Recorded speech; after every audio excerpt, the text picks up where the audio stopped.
여러분 안녕하십니까? 골로새서 2장의 말씀을 전해드리겠습니다. 많은 은혜 받으시기를 바랍니다. 감사합니다.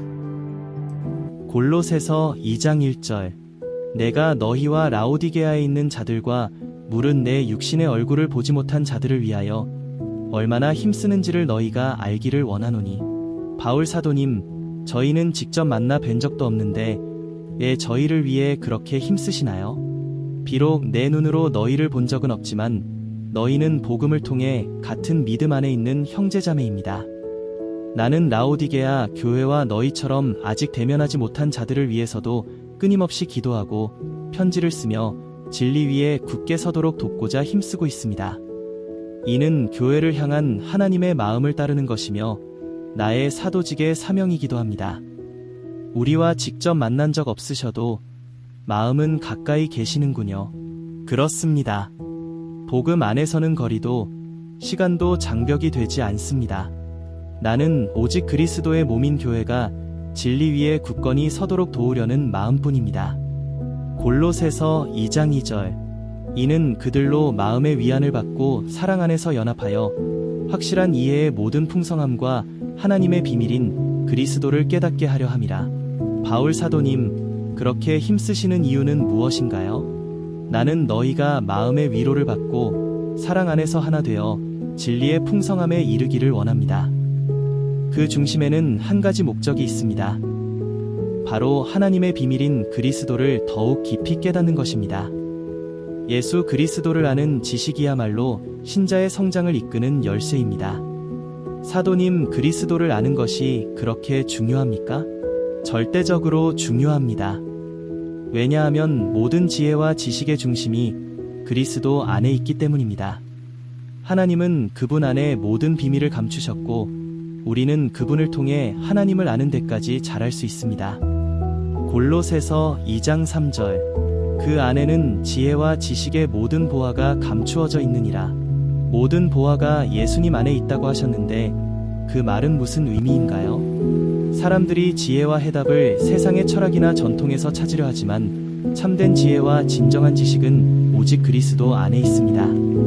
그는 단지 구원자일 뿐 아니라 인간의 삶과 존재, 창조와 구속의 모든 비밀을 담고 계신 분입니다. 그러므로 그분을 아는 것은 가장 귀한 보화를 발견하는 것과 같습니다. 골로새서 2장 4절. 내가 이것을 말함은 아무도 교묘한 말로 너희를 속이지 못하게 하려 함이니. 바울 사도님, 왜 교묘한 말로 속이지 못하게 하려 하신 건가요? 내가 그리스도의 비밀, 곧 지혜와 지식의 모든 보화가 그분 안에 있다는 것을 강조한 이유는 어떤 사람들의 궤변과 철학이 너희를 미혹하지 못하게 하려는 것입니다. 그들은 말은 그럴듯하지만 그리스도 중심이 아니라 사람의 지혜를 따라가게 만드는 위험한 가르침을 전합니다. 골로새서 2장 5절. 이는 내가 육신으로는 떠나 있으나 심령으로는 너희와 함께 있어 너희가 질서 있게 행함과 그리스도를 믿는 너희 믿음이 굳건한 것을 기쁘게 봄이라. 사도님, 저희의 믿음을 보셨다고 하셨는데 어떻게 알 수 있었나요? 비록 내가 직접 곁에 있지는 않지만 성령 안에서 너희 소식을 듣고 너희를 생각하며 기도하고 있습니다.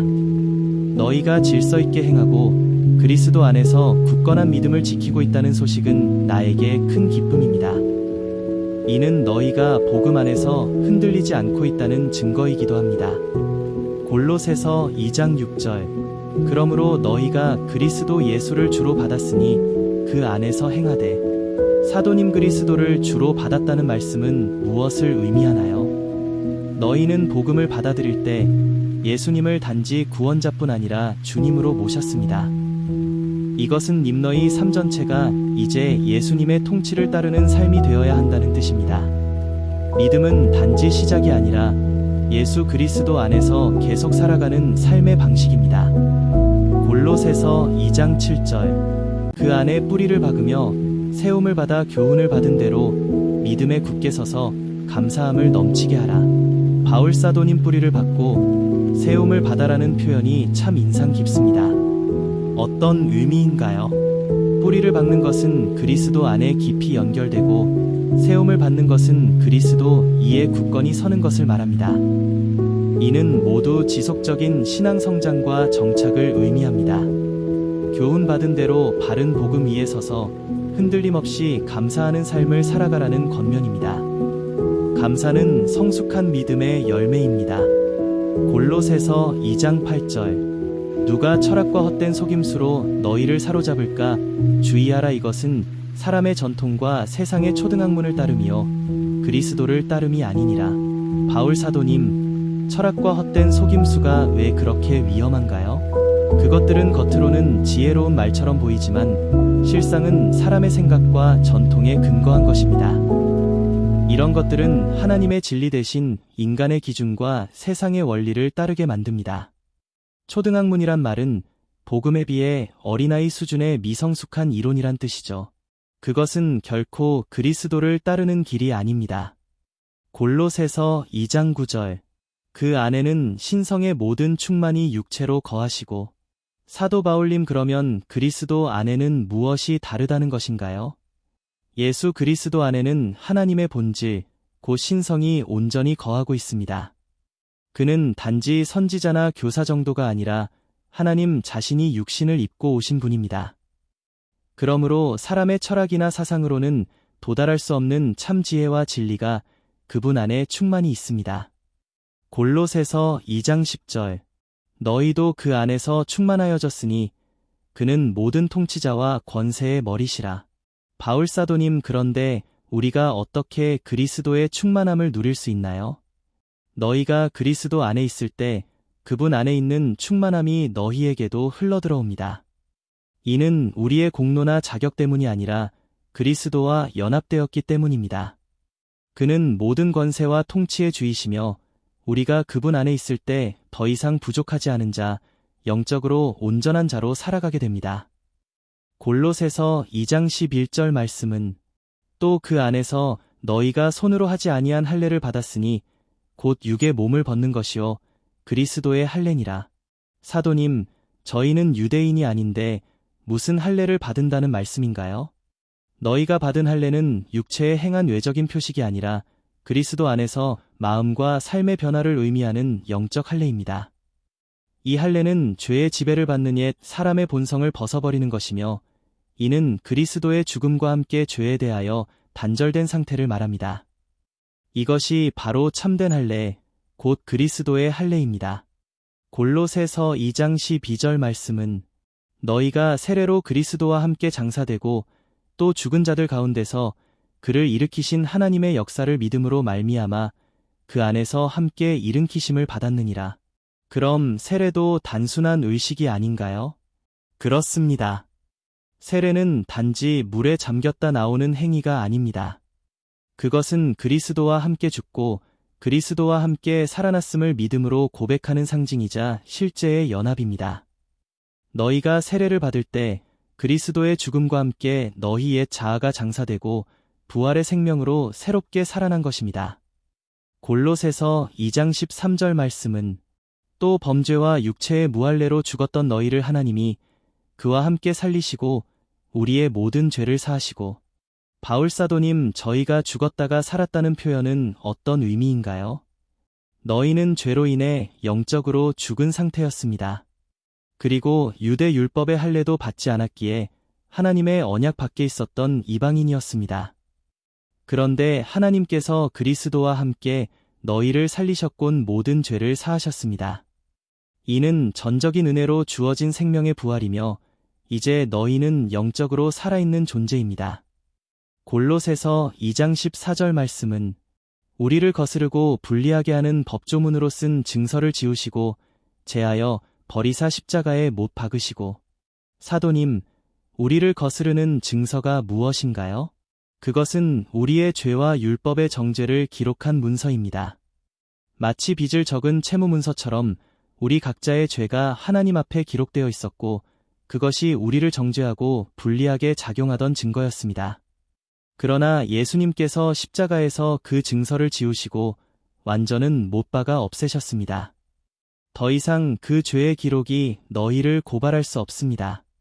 골로새서 2장 15절 말씀은 통치자들과 권세들을 무력화하여 드러내어 구경거리로 삼으시고 십자가로 그들을 이기셨느니라. 바울 사도님, 십자가가 패배처럼 보이는데 어떻게 승리가 될 수 있나요? 세상은 십자가를 수치로 보지만 하나님께는 그것이 가장 위대한 승리의 자리였습니다. 예수님은 십자가에서 모든 악한 권세와 사탄의 지배를 깨뜨리셨고 그들을 무력하게 만들고 공개적으로 은치를 당하게 하셨습니다. 이는 마치 전쟁에서 승리한 장수가 적을 포로로 이끌며 행진하는 것처럼 그리스도께서 십자가로 악의 세력을 이기신 장면입니다. 바울 사도님, 그러면 우리는 그 승리 안에 참여한 자들인가요? 그렇습니다. 너희가 그리스도 안에 있다면 그분의 승리는 곧 너희의 승리입니다. 너희는 더 이상 정죄받지 않고 사탄의 통치 아래 있지 않으며 이제는 그리스도의 승리 안에서 자유를 누리는 자들입니다.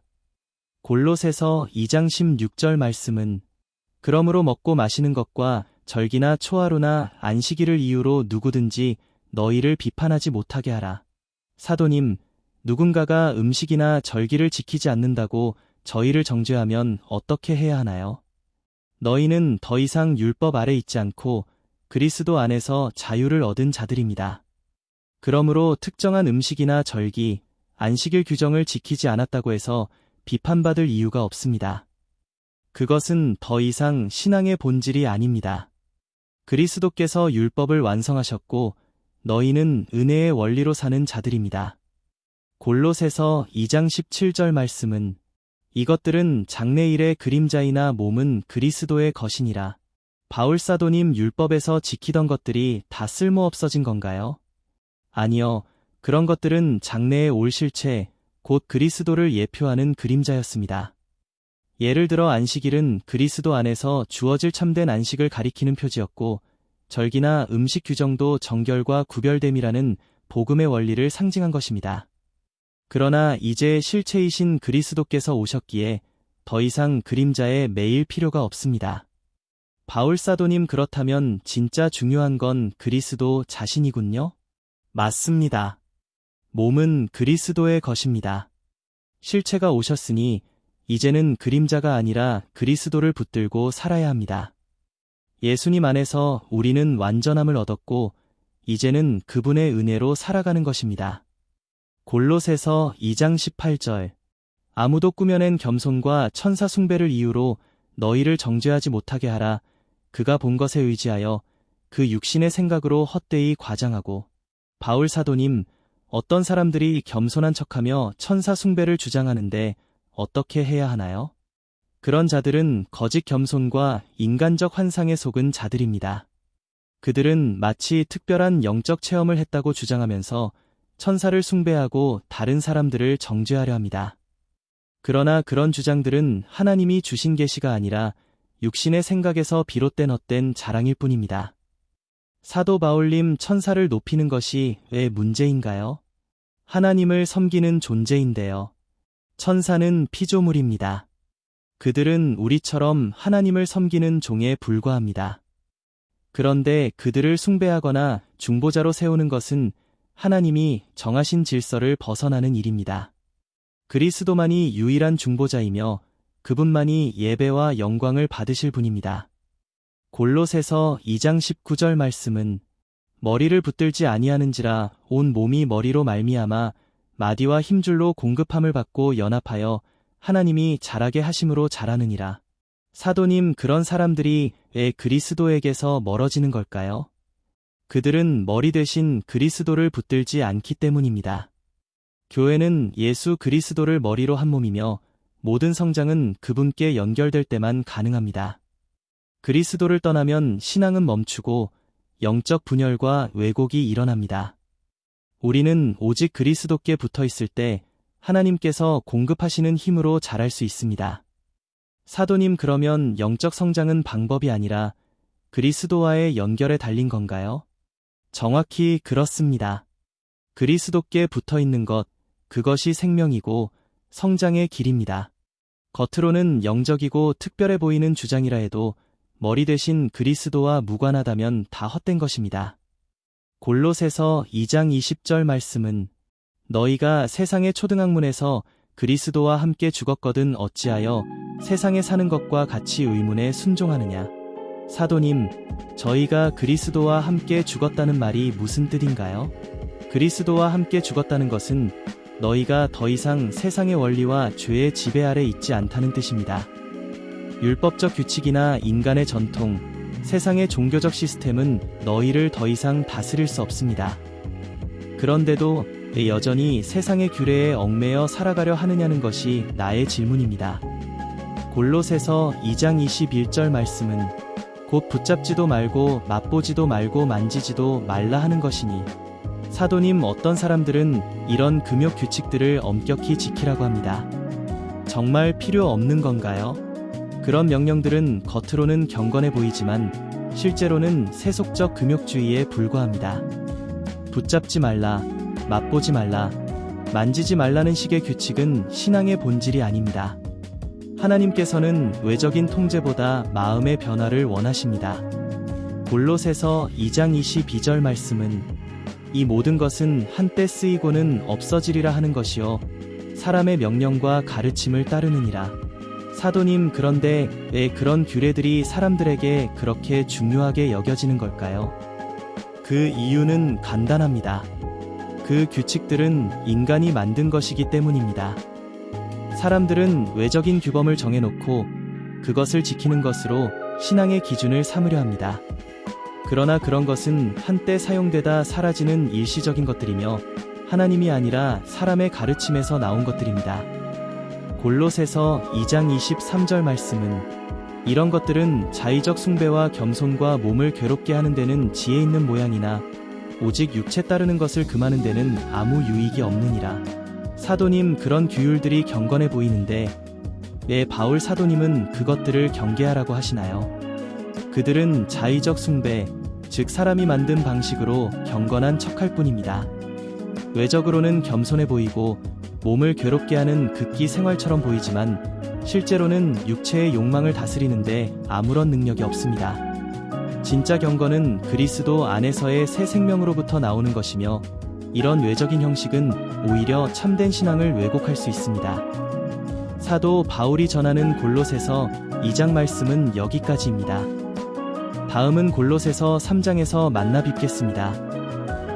사도 바울이 전하는 골로새서 2장 말씀을 끝까지 경청해 주신 여러분께 하나님의 은혜가 무한하시기를 기원합니다.